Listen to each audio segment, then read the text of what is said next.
So yan guys yung aming maisan. Tapos yun yung bundok dito sa amin. Yan. Sa kupayan dito.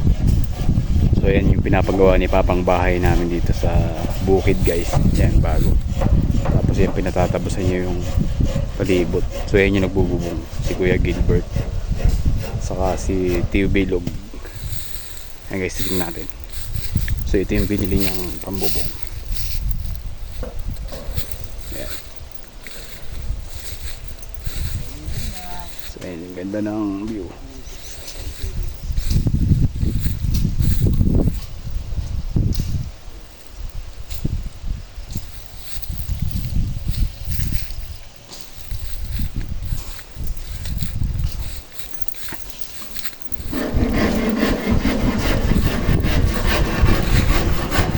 Parang nagbabalak umulan na no. Ha? Oo. Kakain na pati ayo. Ano na? Alas 11 na? Namatay na. Alas 11 na.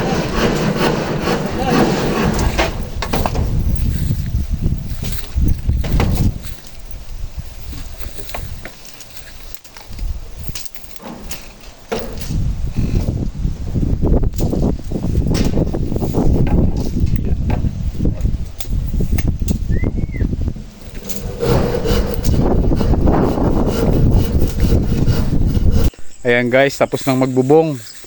Ayan na, nakakabit na. So ang ganda ng view dito guys, oh.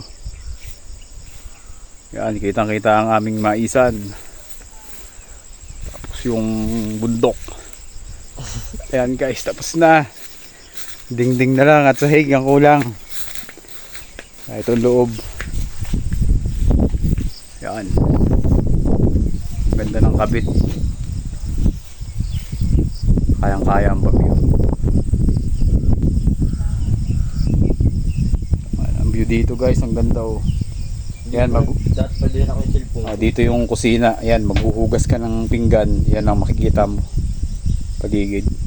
Yan, sisipagin maghuhugas ng pinggan ng ano dyan. Kita-kita kasuwa. Sinera. Yan, ito naman yung balkon. Ito yung aming inuman. Yan.